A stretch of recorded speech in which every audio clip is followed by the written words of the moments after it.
Good morning, ladies and gentlemen. Welcome to my new video. My name is AJ. I'm your host for today. And yesterday was pretty crazy day. I mean, I was seeing a lot of reports that Russia had attacked Poland and blah, blah, blah. And I was waiting until the real information comes out before making the video because, you know, it was absolutely ridiculous and crazy how the media works. And I'm going to show you exactly step by step what happened, how the media went crazy, especially the BBC, and what the truth is. And as you know, the truth is starting to come out recently. You have Biden saying it's unlikely to be a Russian missile. Even the Polish Prime Minister is saying it's unlikely to be a Russian missile. I mean, this missile hit a farm, right? So why the hell would Russia target farms in Poland? Is it a military installation? Does it serve any purpose? Is it worth destroying a farm to start war with NATO? Come on, just use your common sense, man. Seriously, I mean, these articles, media, yesterday I was seeing so many articles. They were all gung ho. They were saying, "Oh, Russia's attacked Poland. Get ready for World War III. NATO having emergency meetings."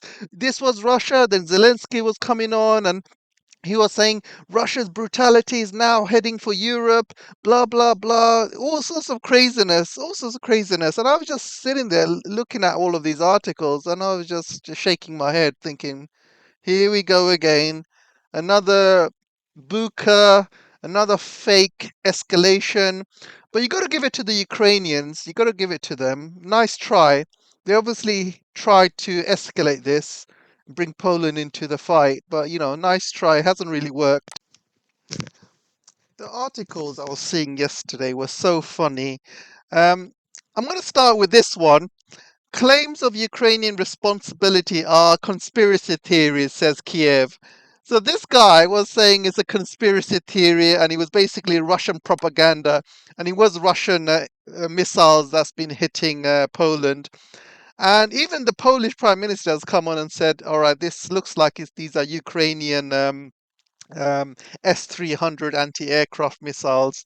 So how stupid does this guy look, and how stupid does Kiev look now, calling this a conspiracy theory? And how many other conspiracy theories are they trying to spin?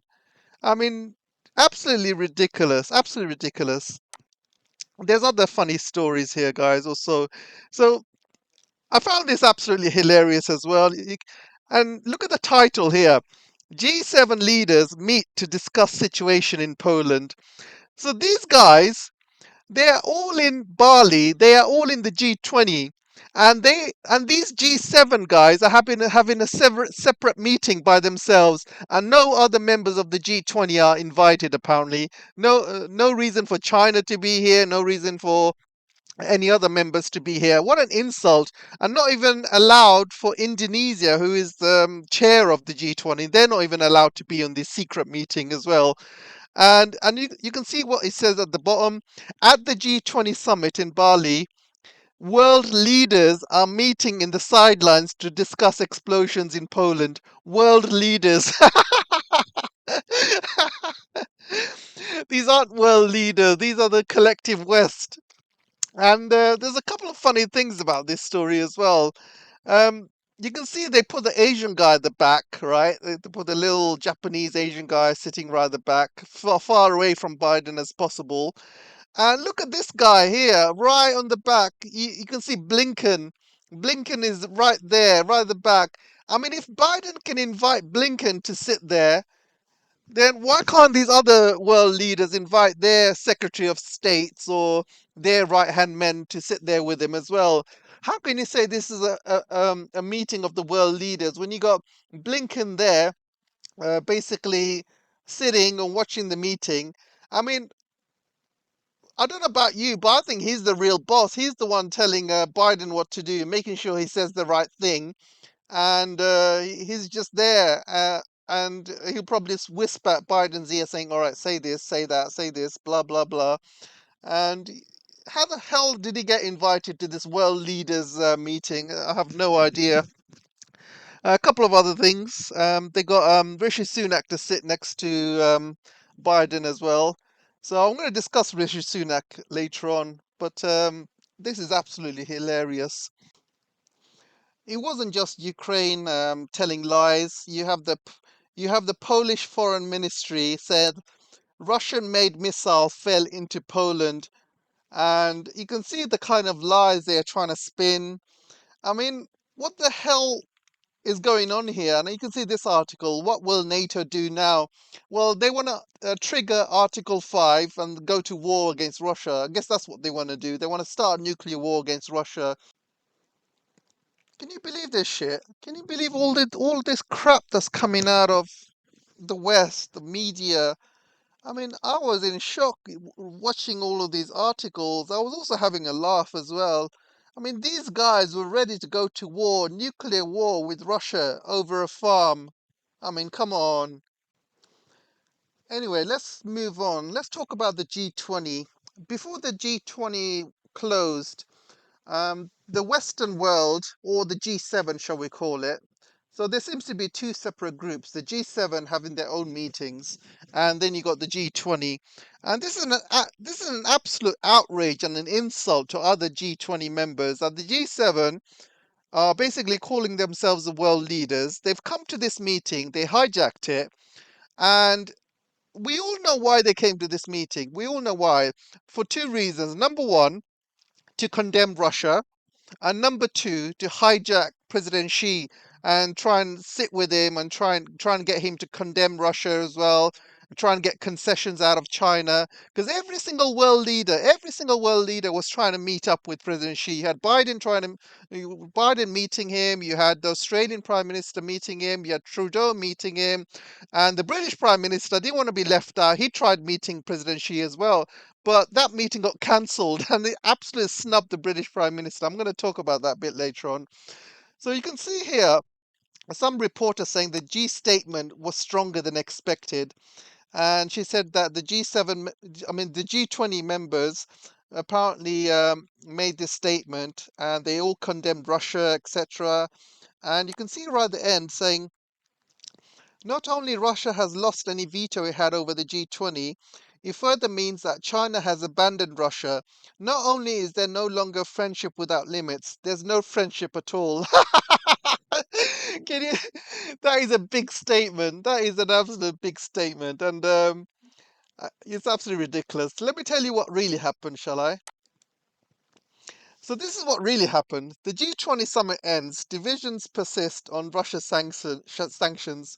The meeting did not result in the customary joint communique, and the leaders' declaration issued instead a noted different assessments of the war of Ukraine.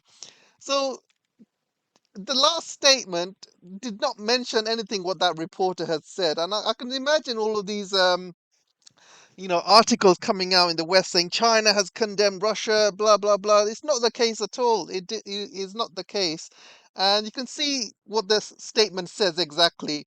The summit held on the Indonesian island of Bali did not result in the customary joint communique, but the officials were able to agree on a leaders' declaration.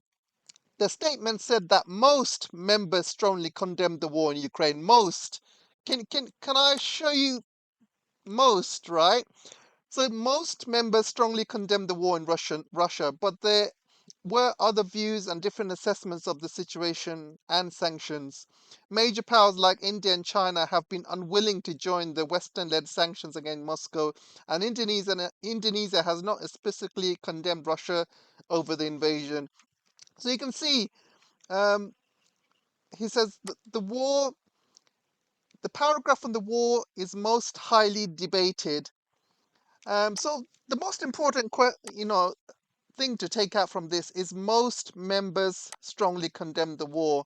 So that means that the G7 probably condemned the war and stuff, but the other G20 members they did not condemn it.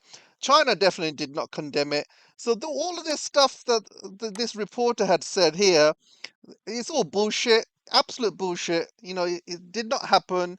And you can see how the reporters are trying to twist the words and things like that. It's just not going to work. Once you start reading into things properly, you understand where the truth is. And this is the other reason everyone went to G20. The G20 talks show the West needs China more than Russia. So remember what I said about everybody trying to meet up with the Chinese leader, and every single Western leader was trying to meet up with him. Biden tried it. Biden did it.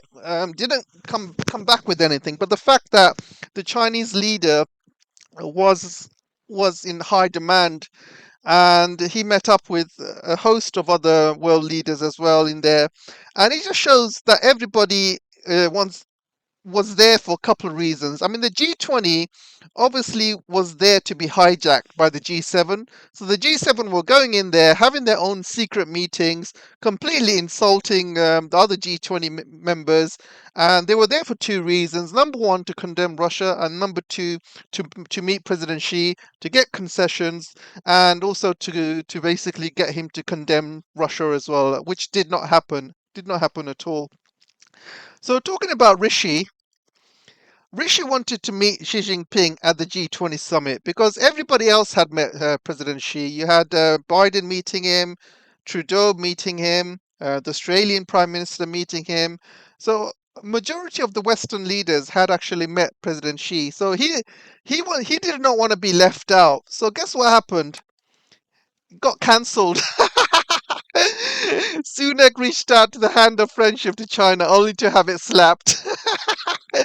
So he got completely snubbed by the Chinese leader, and he says here it was billed as the Prime Minister's most highly anticipated meeting at the G20, face-to-face talks with Xi Jinping that was set to rework the Britain's testy relationship with China.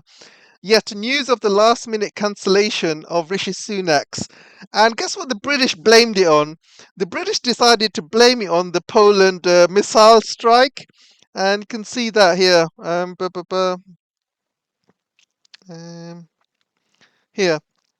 All the Downing Street spokesmen insist the meeting was no longer happening because of the movements to schedules caused by Tuesday night's missile attack on Poland.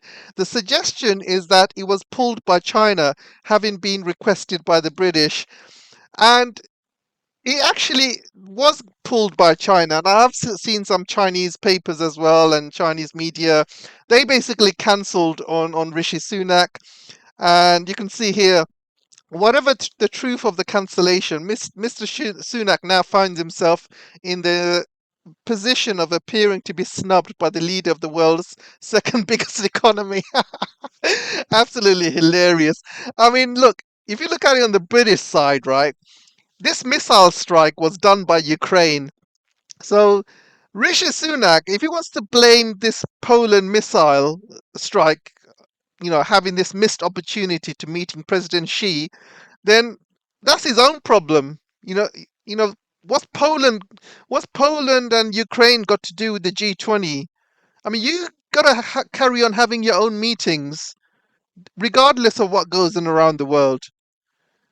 I mean, is Poland is a far more important than meeting President Xi? I mean, you tell me that. How often does British Sunak meet President Xi? How often? Probably never. This is a once in a lifetime opportunity, and he missed it. So that's the British side of things, and I will tell you why the Chinese pulled it on the Chinese side, and he says it here. During the Tory leadership campaign, Mr. Sunak appeared to play the grassroots by describing China as our number one threat in leaflets while promising to close down all of China's 30-based conspicuous institutes.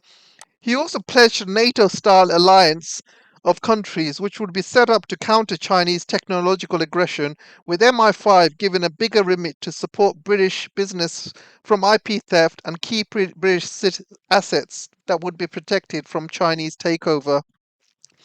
When it came to what he describes as China's nefarious activity and ambitions, the Prime Minister said enough was enough. So you can see here, he was completely anti-Chinese with his words. So why the hell should President Xi meet this guy? He's an absolute puppet of the West. And he's basically saying the same thing Liz Truss was saying before him, which goes to show that he's been run by the same people that run Liz Truss. They're both run by the same people. Rishi Sunak is basically asked to say the same things Liz Truss was saying, and before her, Boris was saying exactly the same thing. This guy, Rishi Sunak, is an absolute puppet. He has no mind of his own. He's an absolute idiot. And why the hell should President Xi give this guy any sort of time whatsoever? And you can see by the inflation figures, it's already reached 11.1% in Britain. But I'm going to show you something. This is the cost of goods in Britain. And you can see milk has gone up 47.9%, margarine 42%, pasta 34%, sauces and spices 33%, oil and fats 33%. Electricity bills have gone up over 200% compared to last year. Your mortgage bills have gone up over 50 to 60% since compared to last year. I know mine's has. And then you got other cost of living stuff as well. So can someone work out how the hell can all of this go up? If milk goes up to about 49, 40, say 50%, and your bills have gone up 200%, your mortgages have gone up 50%, everything else has gone up 50, 60%. So how the hell are they saying that the inflation is up 11.1%? It's absolute bullshit, guys. Absolute bullshit. They just putting these figures out just because they don't want to panic the public. There's no way 11%. It's more likely average, probably 30%, 40% even. So absolute lies, guys. Absolute gut lies. Don't believe anything that the British government says. So I'm just going to end it there, guys. And again, I'm just going to show the funny article how Rishi Sunak got snubbed by the Chinese. I just thought that's absolutely hilarious. he's the only he's the only guy in the G20 that got snubbed by President Xi, basically. So let that sink in. Anyway, thanks for listening, and don't forget to like, share, subscribe. If you want to support me, you're welcome to join my locals and Patreons. I would prefer locals because it's just better to use, and I need 15 more of you to join for me to do this full time. Just 15 might not be a big number for you guys, but it's pretty big for me. And you can see other YouTubers who have got thousands and thousands of Patreons or locals. I'm not at that level yet, but end of the day, if you want to support people, you got to support people when they are up and coming. And these geezers or these YouTubers who have got hundreds and thousands of Patreons, they do not need it, guys. Number 15 to them is nothing, but 15 to me is a huge number. So anyway, looking forward to your support. If you cannot do that, you're welcome to buy me a coffee. And if you cannot do that, I'm happy with you guys supporting me in terms of liking, sharing, commenting. Do what you can to help the algorithm. Really appreciate it. See you soon, and take care for now.